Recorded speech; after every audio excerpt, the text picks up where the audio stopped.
শুভ সকাল সুপ্রিয় শিক্ষার্থী বন্ধুরা, ঐতিহ্যবাহী চাম্বল উচ্চ বিদ্যালয় কর্তৃক আয়োজিত আজকের অনলাইন ক্লাসে তোমাদেরকে স্বাগতম। আমি হামিদা বেগম, সহকারী শিক্ষক, চাম্বল উচ্চ বিদ্যালয়। আমি তোমাদের সামনে হাজির হয়েছি নবম দশম শ্রেণীর বাংলা দ্বিতীয় পত্র নিয়ে। চলো বন্ধুরা, আজকের পাঠের শিরোনামটা বের করার চেষ্টা করি। শব্দের পরে কি বসে নিশ্চয় তোমরা জানো, অনুসর্গ।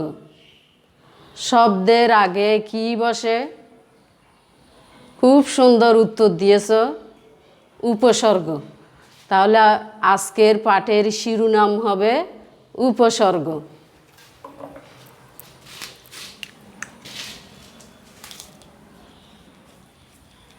উপসর্গ।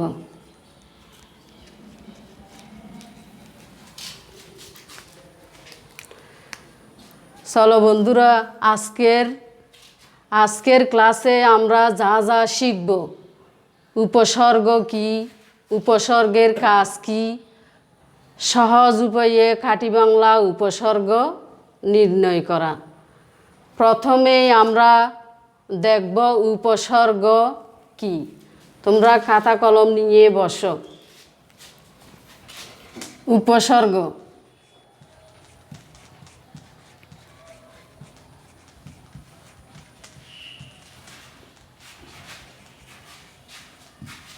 ভাষায় ব্যবহৃত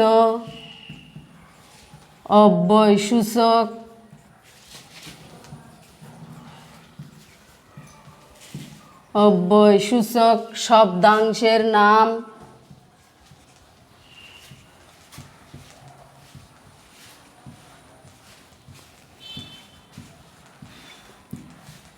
উপসর্গ যেমন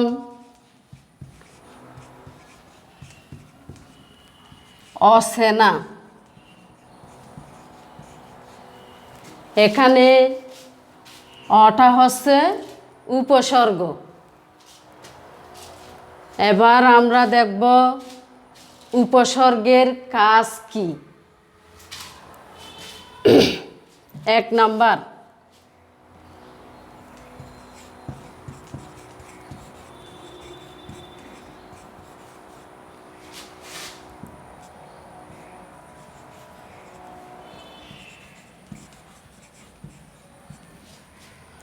উপসর্গের কাজ শব্দের অর্থের সম্প্রসারণ হয়।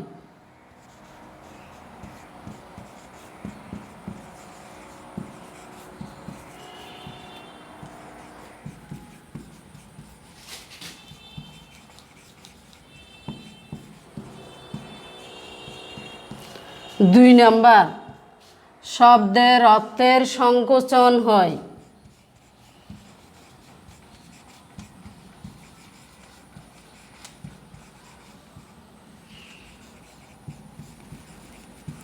শব্দের অর্থের সংকোচন হয়। 3 নাম্বার, শব্দের অর্থের পরিবর্তন হয়।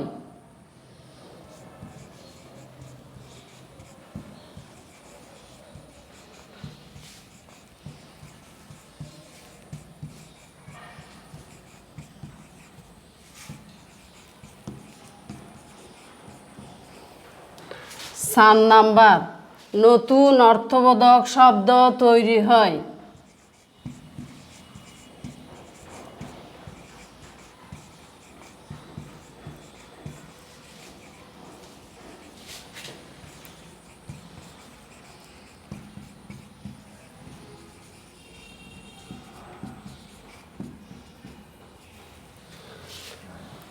পাঁচ নাম্বার,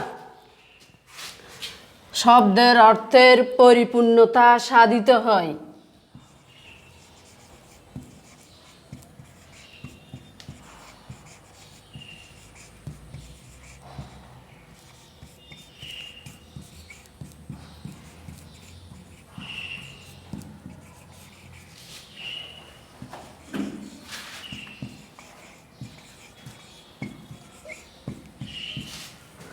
এই হচ্ছে উপসর্গের কাজ। এতক্ষণে নিশ্চয়ই তোমরা খাতায় তুলে নিয়েছো।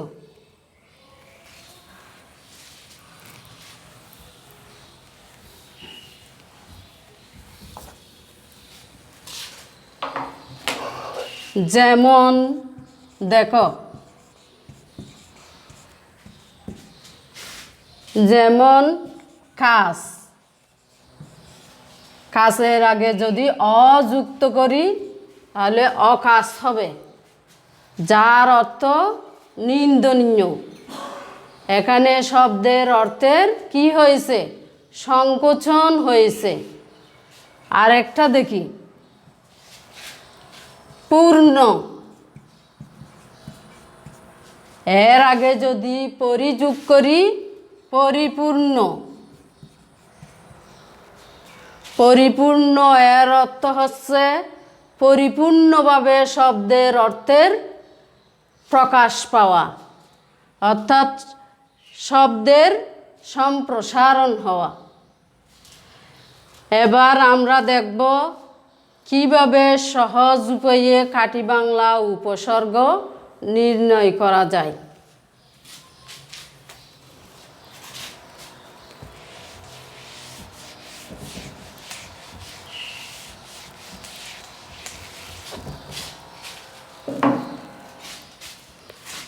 মনে রাখার উপায়,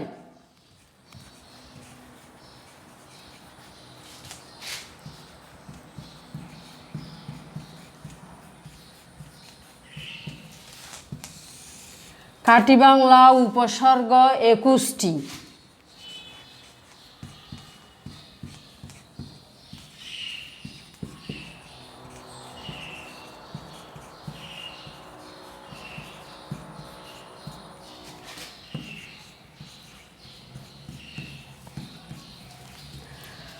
মনে রাখার একটি সহজ উপায় আছে, এটি আমি চিঠি আকারে তোমাদেরকে বলবো, তোমরা মনোযোগ সহকারে শুনো।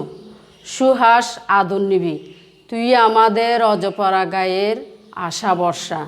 রাম ছাগলের অনাচার কুকথা, আটচুকে তাকানুকে পাত্তা দিবি না। তোর জন্য আবডালে রুন 50টি, কদবেল ও পাতিলেবু ফাটালাম। অচেনা জায়গায় মন আনছান করলে খাবি, ইতি অগারাম। এবার আমরা এটা বোর্ডের মধ্যে লিখব, তোমরা খাতায় লিখে নাও। সুহাস,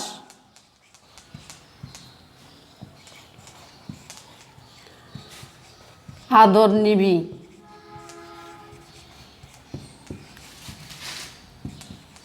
তুই আমাদের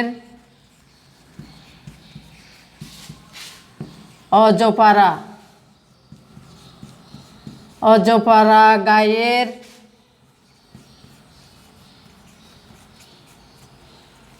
আশা ভরসা।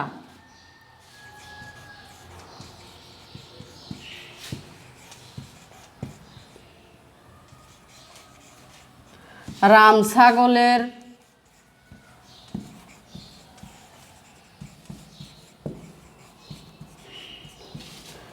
ছাগলের অনাচার কুকথা, আটচুকে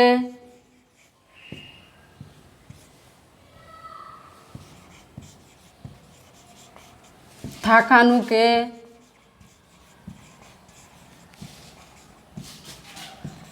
ফাত্তা দিবি না।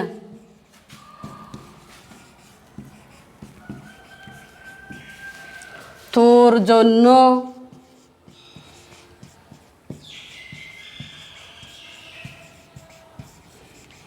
আবডালের 49টি,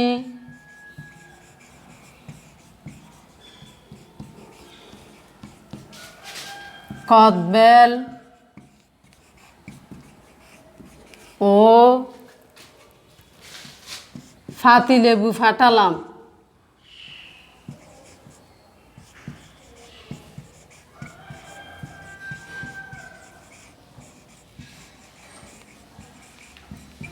অচেনা জায়গায়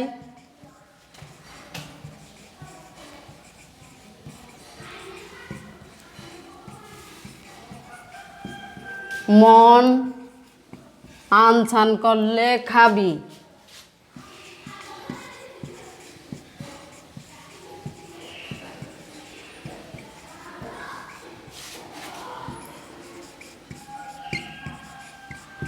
ইথি অগারাম।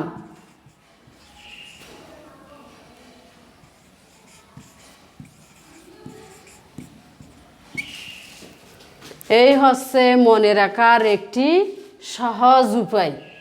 এবার আমরা খাঁটি বাংলা উপসর্গগুলো চিহ্নিত করব। আমার সাথে সাথে তোমরা চিহ্নিত করো। সু, হা, স, আ, নি, বি, অজ, বর, সা, রাম, অনা, কু, আট, আপ, উন, খত, পাতি, অ, আন, ইতি, অগা। এখানে 21টি উপসর্গ হয়েছে। আমরা আবার এই উপসর্গগুলো মিলিয়ে দেখব। দেখো, সু, হা, স, আ, নি, বি, অজ, বর,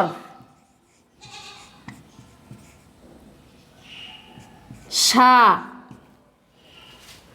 রাম,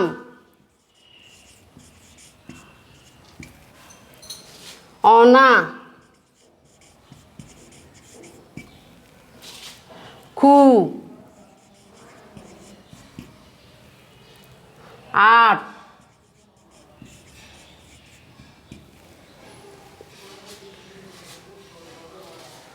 আপ, উন,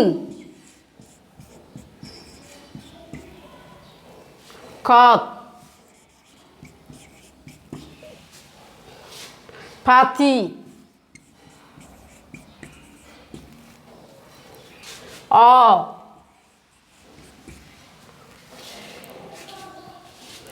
আন,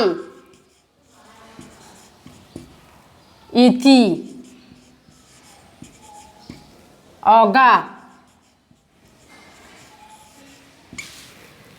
এখানে মোট 21টা উপসর্গ হয়েছে।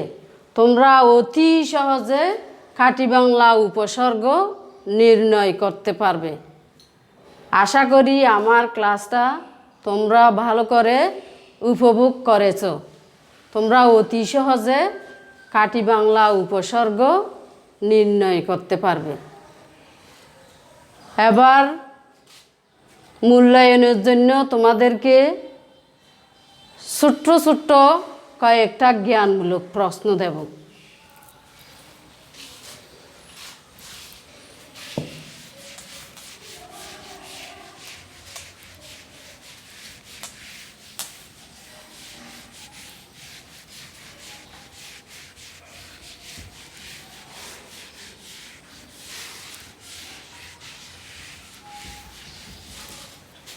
তোমরা প্রশ্নগুলো খাতায় তুলে নেবে।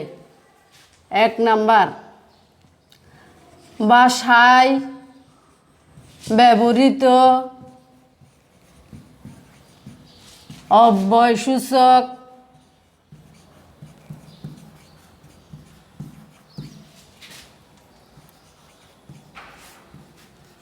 অব্যয়সূচক শব্দাংশের নাম কি?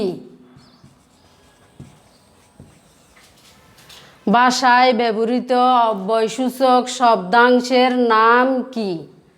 তোমরা খুব সুন্দর উত্তর দিয়েছ, উপসর্গ। তাহলে উত্তর হবে উপসর্গ।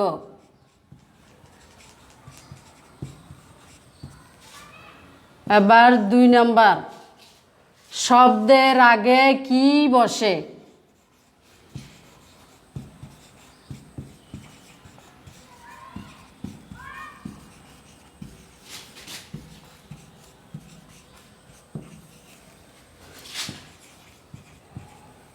তোমরা নিশ্চয় জানো, শব্দের আগে উপসর্গ বসে, উপসর্গ।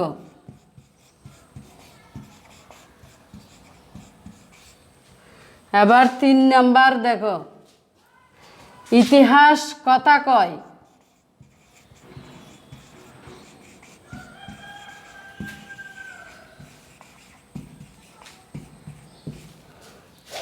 এখানে কোন শব্দটিতে উপসর্গ যুক্ত হয়েছে?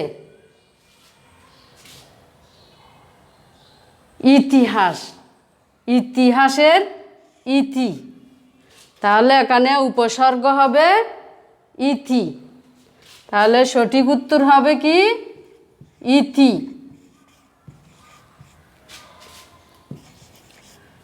এবার 4 নাম্বার প্রশ্ন দেখো, উনবাতে দুনা বল।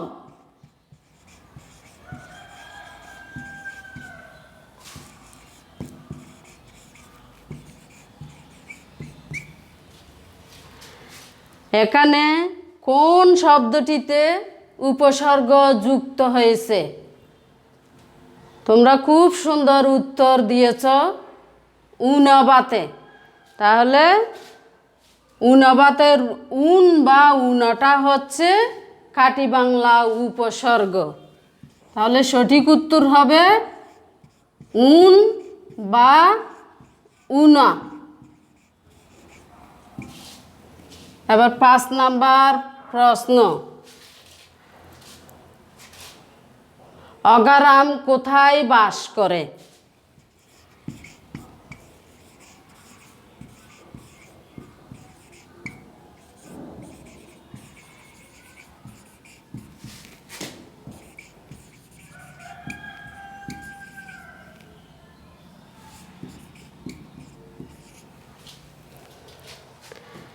এখানে খাঁটি বাংলা উপসর্গ কোনটি কোনটি? এই শব্দে, একটা শব্দের মধ্যে 2টা উপসর্গ আছে, অগা এবং কি রাম।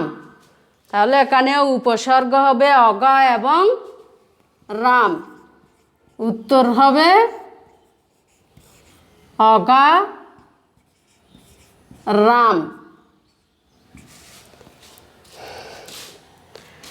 এবার তোমাদেরকে আমি একটি ছোট্ট বাড়ির কাজ দেব।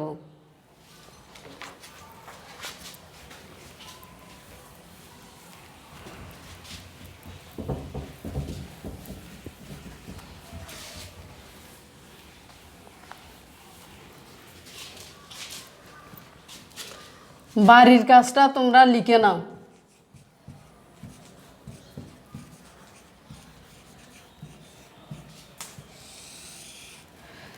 বাড়ির কাজটা তোমরা বাড়িতে বসে অনুশীলন করবে এবং স্কুল করলে নির্ধারিত শিক্ষককে তা জমা দেবে। সেই শিক্ষক ধারাবাহিকভাবে মূল্যায়ন করবে। বাড়ির কাজটা দেখো, উপসর্গ কি?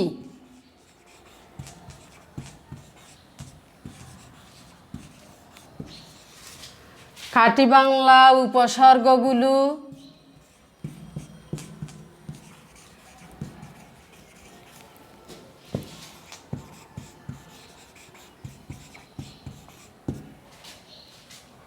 বাক্যে প্রয়োগ দেখাও।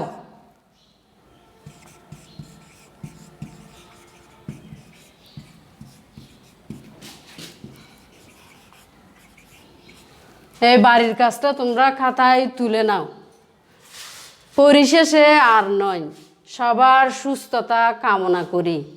আল্লাহ হাফেজ।